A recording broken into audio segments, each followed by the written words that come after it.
Dobro, če lahko začnem. Najprej en lep pozdrav na našem v resnici prvem takem srečanju v okviru Gibanja Svobode. Želeli smo se z vami v bistvu izmenjati naše poglede na trenutno situacijo. Danes smo v Ukrajini soočeni s tragedijo svetovnih razsežnosti, na katero seveda nihče ne more ostati ravnodušen in tudi mi v Gibanju Svoboda nismo ravnodušni. Že prejšnji teden smo najostreje obsodili rusko agresijo in danes lahko ugotovimo samo to, hvala Bogu, da so se začeli pogovori o miru. Ker ta konflikt, ne glede na to, da je na eni strani imamo pravka svetovno velesilo, na drugi strani pa s suvereno državo, ki brani svojo svobodo, se ne more končati drugače kot za pogajalsko mizo.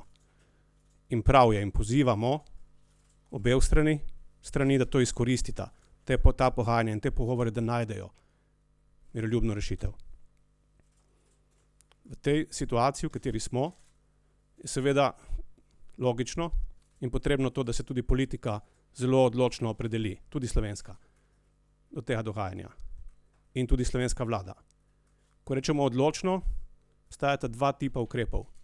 Obstajajo konkretni kratkoročni ukrepi, ki jih moramo izvajati, in obstajajo premisleki o dolgoročnih spremembah v naših politikah.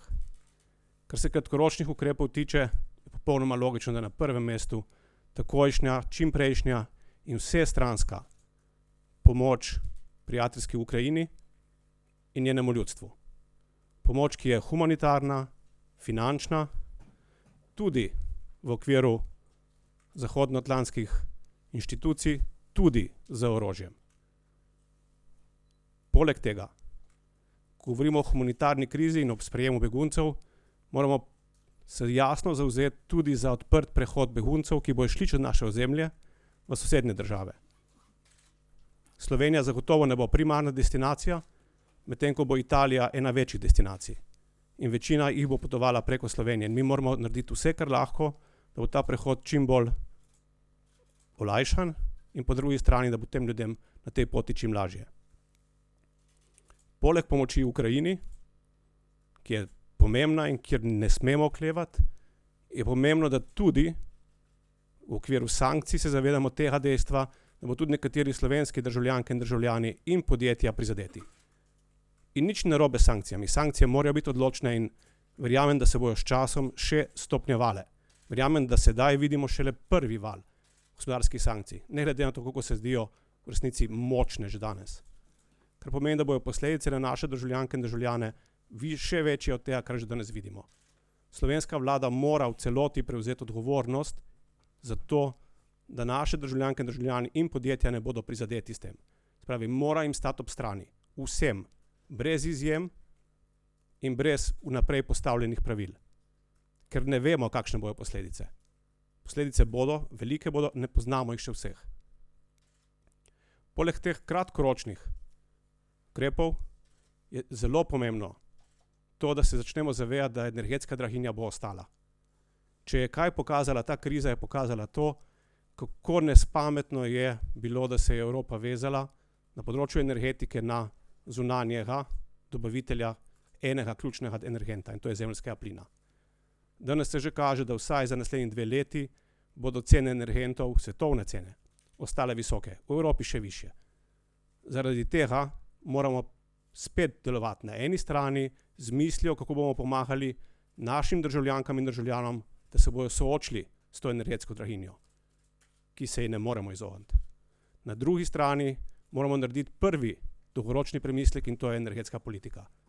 Slovenija mora odločno zakorakati na pot večje samozadostnosti na področju energetike. Seveda, Slovenija je majhna država in vseh rešitev ne more najti sama na svojem teritoriju, zato je potrebno razmišljati o energetski politiki v okviru regije. In nekoč smo bili zelo uspešni pri tem, ko smo bili še v bivši Jugoslaviji, da smo razmišljali v kontekstu Alpe-Adria. In na področju energetike je ravno bivša Alpe-Adria tista regija, kjer lahko dosežemo tudi za Slovenijo najboljše učinke. In jaz mislim, da to je en prvi premislek dolgoročne energetske politike, ki ga moramo ustvariti. Ne iskati rešitev samo v Sloveniji, ampak znotraj regije Alpe-Adria in vse naše energetske rešitve temeljiti ne več na zemeljskem plinu, tudi ne na utekočinjenem zemeljskem plinu, ampak na obnovljivih virih energije in na novi generaciji jedrskih tehnologij.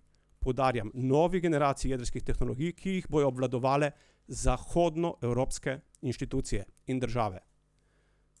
Današnje generacije jedrske, žal, zahodni svet ne obvladuje več na način, da bi lahko bil konkurenčen v svetovnem merilu. Zato je zahodni svet že pred časom, tako evropske države kot tudi Združene države, pristopil k razvoju novih tehnologij jedrskih. In to je lahko ena od tehnologij, ki nas bo ponesla v brezogljično prihodnost na področju energetike.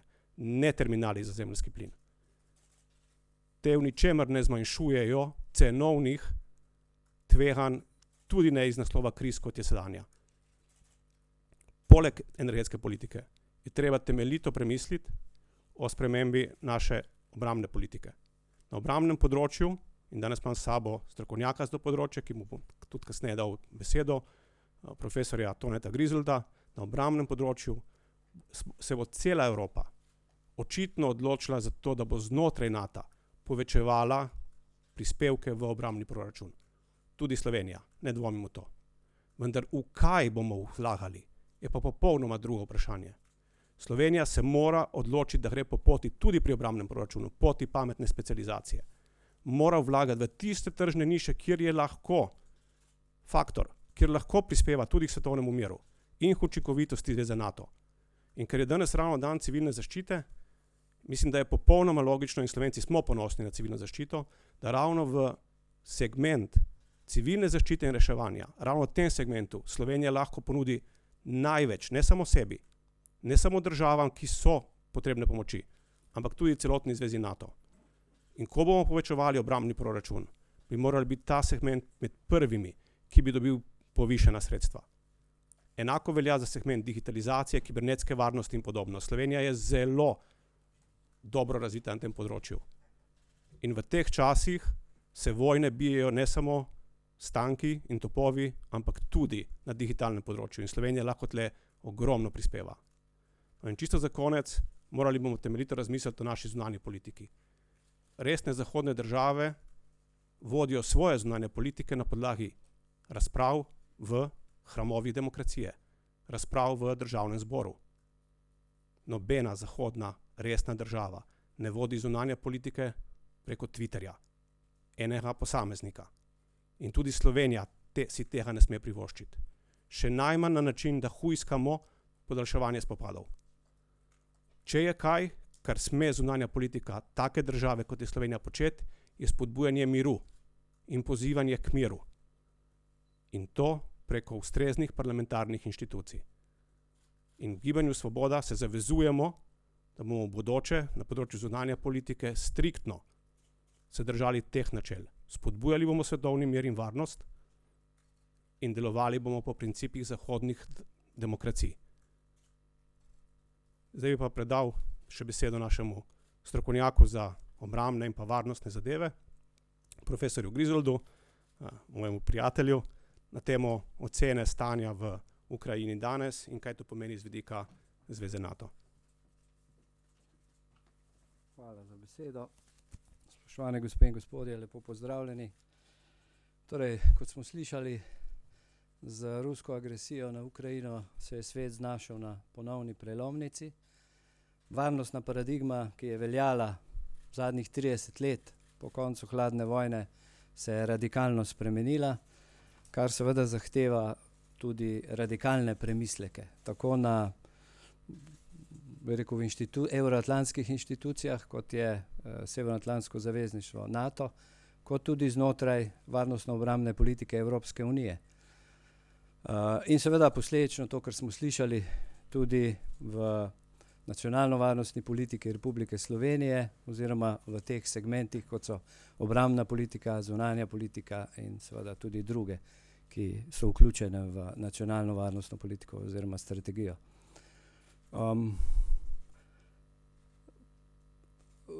Kot veste, je ruska vojska v zadnjih 15 letih, zlasti po končanju vojne v Gruziji, naredila zelo pomembne kvalitativne korake v smislu organizacije, formacij, oborožitve in tudi usposabljanja. Izjemno velik napredek so naredili na tako imenovanem elektronskem bojevanju, vojskovanju in seveda tudi na področju psihološke vojne, psychological warfare. To se kaže, po drugi strani pa mnoga pričakovanja, to tako strokovnjakov kot seveda tudi politikov, da bo ruska armada pometla z Ukrajino in da jo bo zasedla v zelo kratkem času, se ni uresničilo. Tisto, kar je pomembno za evropski in svetovni mir, ta trenutek je to, kar je povedal dr. Golob, da so vendarle sedli za pogajalsko mizo, čeprav je to, bi rekel, pač ena od svetlih točk poteka sedanje krize.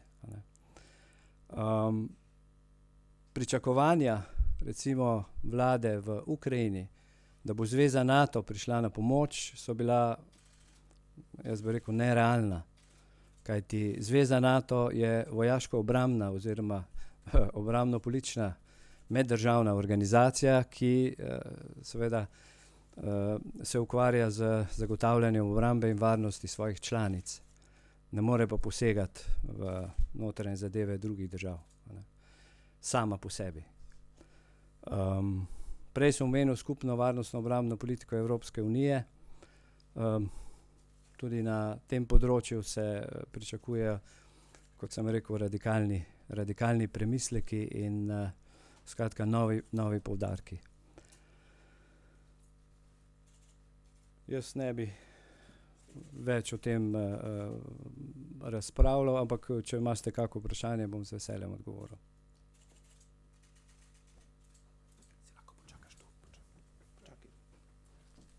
Hvala lepa, Tone. V bistvu smo zdaj na razpolago za vprašanja.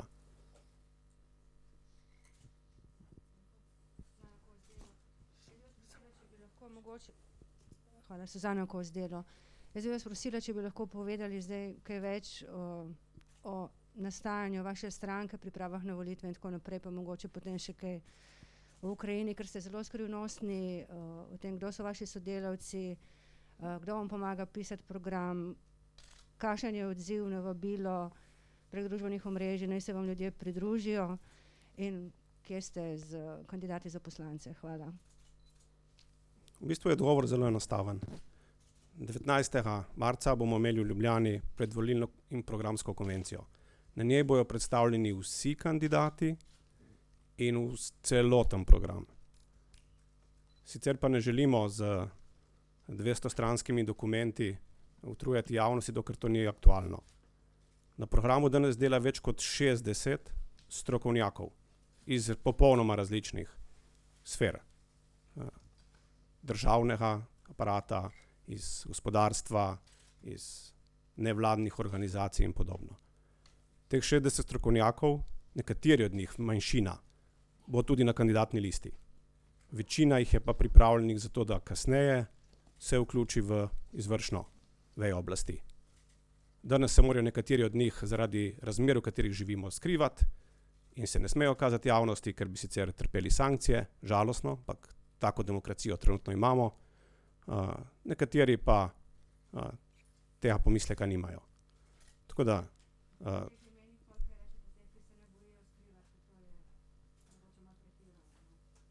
no, sej za vas verjamem, da je, ampak za njih pa ni. Ampak to je njihova svobodna izbira, o tem jaz ne bi razpravljal. Kot rečeno, 19. marca ste povabljeni, tudi vi, bo v Ljubljani, tako da ne bo daleč in takrat boste lahko videli vse kandidate, ne samo enega. Nekateri kandidati so se že razkrili sami v javnosti, njihova izbira. Tisti, ki se ne želijo, se bojo morali 19. marca. Prosim. Pardon. Vse v redu. Meta Roglič, N1. Kako menite, da lahko vojna v Ukrajini vpliva na volilno kampanjo in rezultat volitev? In kot drugo me zanima tweet, ki ga je objavila vlada, kjer govori, da ukrajinski begunci so nekaj povsem drugega kot begunci iz Afganistana. Kaj menite o tem? boste morda, če boste prišli na oblast, sposobni umakniti ograjo z meje? Bom začel najprej na tvitu. Vsak človek je človek. To pomeni, da tudi vsak begunec je begunec. Nobenega razlikovanja med njimi, zato ker je eden drugačne barve ali pa druge veroizpovedi ne smemo in ne bomo dopustili. Tako da je ta tvit v resnici sramota vladi. Zato so ga pa potem umaknili. Sem kaj, ko so prsti prehitri od pameti, največkrat pri tej vladi. Zato pa pravim, da se zunanja politika ne sme nikoli izvajati preko Twitterja. Ker najprej enkrat se skregamo s Kitajsko, enkrat se skregamo z Rusijo, enkrat se skregamo z Ameriko, s kom se pa še nismo do zdaj? Preko Twitterja. To ni zunanja politika. Nobena resna zahodna demokracija ne izvaja politike nobene v resnici preko Twitterja. Če vas zanima, ali bom imel jaz Twitter račun, ne bom ga imel, zato da se bom izognil skušnjavi hitrih prstov. To je majhen prispevek demokraciji, ma verjamem, da bo v Sloveniji kar dosti učinka imel. Glede ograja se je pokazala kot neučinkovita, da. Zagotovo pa ne bom angažiral prijateljskih podjetij, zato da bodo dobile posel pri podiranju ograje. Ograja se bo umaknila, sem to prepričan, zato ker primarno, ker ne služi nobeni funkciji več. V ničemer ni pomagala pri zajezitvi migrantskih tokov, še manj begunskih. Kaj je bilo še prvo vprašanje? Vpliv na volitve. Jaz mislim, da bo na te volitve vplivalo marsikaj, ne samo kriza v Ukrajini, zagotovo bo vplivalo tudi to, kako se bomo mi kot država odzivali notranje politično na vse izzive, ki jih bojo vse krize pripeljale. Res je tragično, da ravno zdaj, ko se svet izvija iz pandemije, iz zdravstvene krize in ko imamo na tem področju toliko izzivov, tudi in predvsem notranjih, da smo zdaj soočeni še z eno krizo svetovnih razsežnosti in to je z vojaško agresijo Rusije na Ukrajino. To je res tragično. Ampak na koncu je dolžnost vlade, poleg tega, da se odziva na svetovne stvari, na svetovne dogodke, da poskrbi primarno za blaginjo svojih državljank in državljanov. In glede blaginje obstajata dva zelo pomembna pojma. In eno je pojem tega, kako se človek počuti. Ali se počuti varnega in ali razume, da vlada skrbi za mir. In šele na drugem mestu je materialni del življenja. Jaz se bojim, da tista vlada, kjerkoli, ki ne zna razumeti, da si ljudje v Sloveniji želijo varnosti in miru, ne bo znala tudi odziva na svetovne dogodke ustrezno narediti pravega. To je moj strah. To bo pokazal čas. Naslednja 2 meseca boste zelo povedna, tudi z tega vidika. To, da se nekdo počuti kot riba v vodi, takrat, ko pride do krize in da se mu zdi, da vse obvlada, še ne pomeni, da so tudi resnična dejstva taka.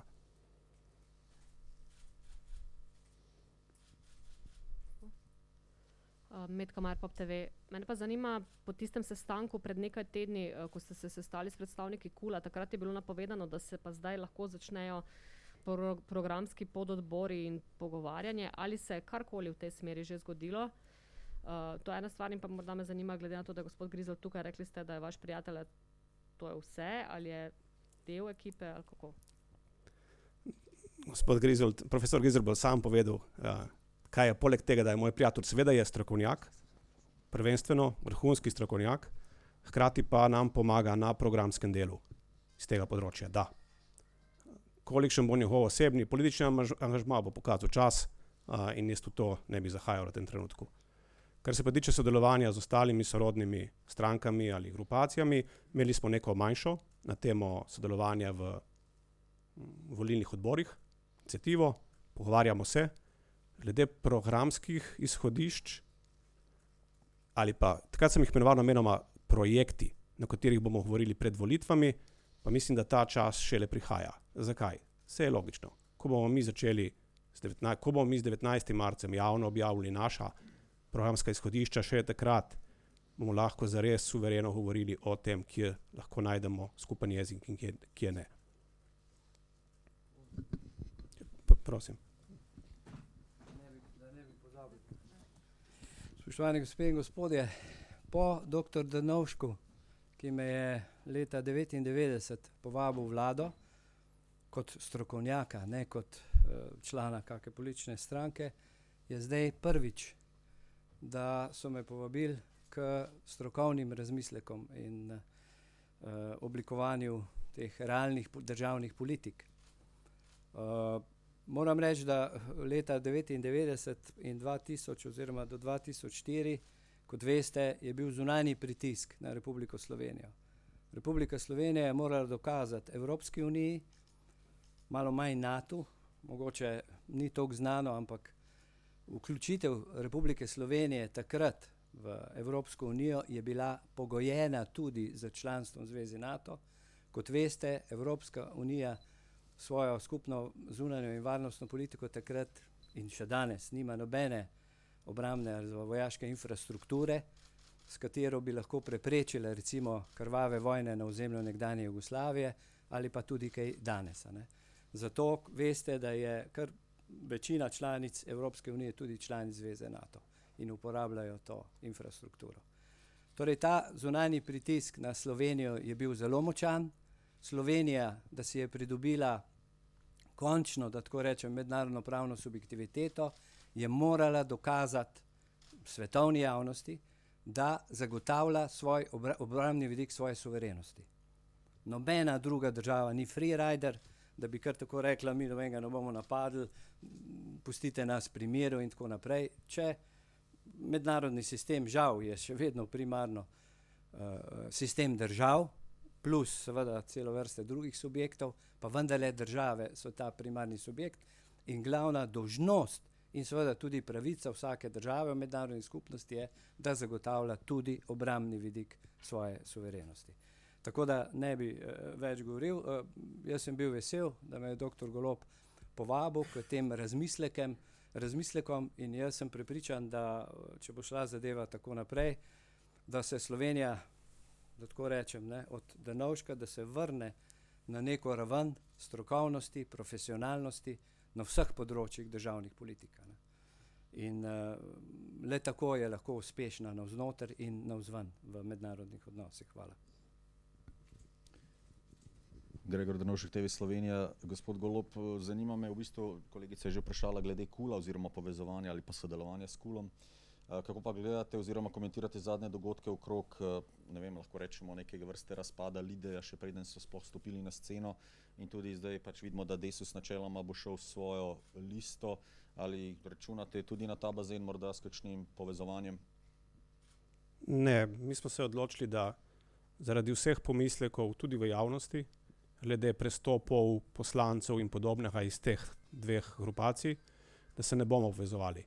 Zakaj? Ker na ta način bi enostavno prepustili ta mesta spet nekomu tretjemu in ne bi vedeli, kdo bi bil ta poslanec, ki bi na to mesto se uvrstil in kakšne interese bi in čigave interese bi potem zastopal. Zato to odgovornost za svojo kandidacijsko listo prevzemamo izključno nase. Smo zelo temeljiti pri preverjanju kandidatov in kandidatk, upam, da bomo pri tem tudi temu ustrezno uspešni, ampak predvsem pa ne bomo bežali od odgovornosti. Sprejemamo jo nase.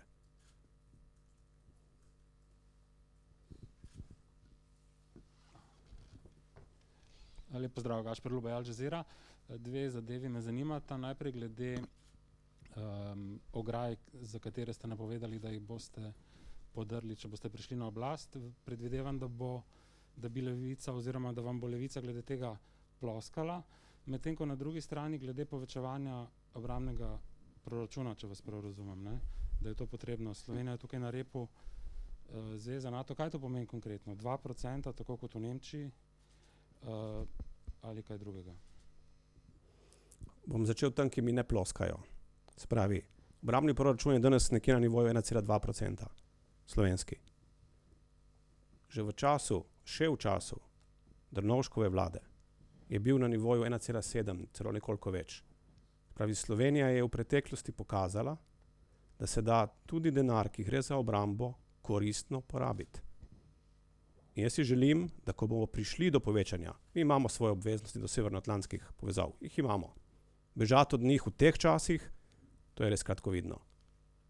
Jih ustrezno oblikovati, zato da bojo naši interesi čim bolj uresničeni, to je pa nekaj drugega. Jaz si želim, da bo usporedno s povečevanjem proračuna prišlo do povečevanja na področjih, na katerih lahko Slovenija največ prispeva in na katere lahko Slovenija vključi čim več svojih segmentov in sektorjev. Vključno s kulturo, če hočete, pa ne samo s kulturo. Vključno z našim gospodarstvom, pa ne samo gospodarstvom. Visokošolskim sistemom in raziskavami. Vse to je možno vključiti, ker smo to že imeli, v naš obrambni proračun. In prispevati ne samo k razvoju Slovenije, ampak celo, le zlomka, celo v to, da bo zveza NATO boljša zaradi tega. Samo dovolj ambiciozni pa daljnovidni moramo biti. Ali pa se samo vrnemo v preteklost pred malo manj kot 20 leti in se vprašamo o vseh zamujenih priložnostih, ki smo jih vrgli skozi okno od leta 2004 naprej. Včasih ni treba biti posebej pameten, včasih lahko pogledamo celo v lastno preteklost in najdemo pozitivne zglede.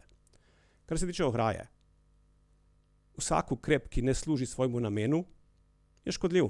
Vsak. In ta ograja ne služi svojemu namenu. Dobro, če je bil namen to, da bo lovila divje živali en čas v bodečo žico, pa da so lastniki bili nesrečni, pa da se ne more iti turističnega razvoja na tem, verjetno to ni bil namen. Ampak vse to danes počne. Namen je bil, da se zajezi, pa je zavedno, begunski ali migrantski, če hočete, se vseeno, kako jih imenujemo v tem trenutku, ker včasih so begunci, večina njih je beguncev, včasih je pa tudi kakšen ekonomski migrant med njimi. Ampak namen je bil, da se zajezi ta prehod. A ravno v zadnjih 2 letih, kljub pandemiji, smo ugotovili, da se ta prehod v resnici spet povečuje. Ne glede na ograjo. Ker noben statični objekt v teh časih ne deluje. Politike za uravnavanje migrantske in begunske problematike so popolnoma drugačne. Morajo biti fleksibilne, morajo biti v prostoru in času spremenljive in ne, nobena ograja ne pomaga. Še tole, glede mandatarstva me zanima, to je vprašanje, ki ga je odprl tudi na nek način gospod Pahor ob razpisu volitev. Se pravi, ali vi pričakujete, da če boste na levo-sredinskem bloku najmočnejša stranka, hkrati pa bo imela koalicija KUL recimo vendarle več poslancev, ali pričakujete mandatarstvo v tem primeru?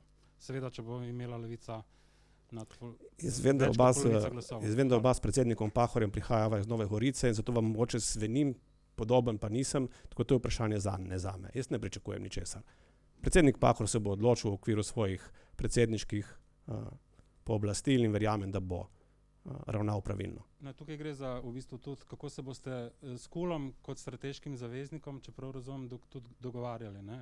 To bo pomembno vprašanje. Tudi na to vprašanje sem že odgovoril. S KUL-om ne bomo imeli predvolilnih dogovorov o delitvi oblasti po volitvah. Zato je čas po volitvah. In še enkrat, tako ko zaupam v pravno državo, tako zaupam tudi v inštitucije, kot je predsednik države. To, da je iz istih krajev kot jaz, je samo slučaj pri tem. Zoran Potič, Dnevnik, če še ene teme se dotaknem. Na nacionalnem javnem mediju RTV Slovenija spremljamo precej, kako bi rekel, brutalno agresijo. Bizarnih situacij. Govori pa se, da, oziroma če lahko razkrijete en delček svojega programa, namreč šire se informacija, da že pripravljate nov zakon in tako naprej. Oziroma me zanimajo vaši plani na tem področju, če boste prevzeli seveda odgovornost po volitvah. Dobro, se vsi zavedamo, da katerakoli vlada po volitvah bo koalicijska in da delitev resorjev ni nujno, da pripada komurkoli v tem trenutku in si ga nihče ne more lastiti. Želim si pa, da bo koalicija, če bomo mi član te koalicije povolilne, med eno od prvih stvari dala tudi nov zakon o RTV-ju. Ali bo ta zakon že sestavni del našega programa, bomo videli 19. marca. Ampak da, najostreje pa obsojamo to, kar se trenutna klika vladajoča gre na RTV-ju, ker v bistvu demontira javni zavod in iz njega počne ali pa poskuša narediti kopijo teh madžarskih medijev, ki jih že imamo v Sloveniji z enim samim namenom. Zagotovo pa ne v javnem interesu. Ok, hvala lepa. Lahko sam še eno, ker ste pač napovedali že najverjetnejši predlog zakona o RTV, novega. Ali napovedujete podobno kot predsednik LMŠ Marjan Šarec, ker to se tudi govori, da boste skozi pokosili vse kadre, ki so bili nastavljeni, ne boste odgovorili na to? O tem pa tudi 19. marca ne boste nič več zvedeli kot danes.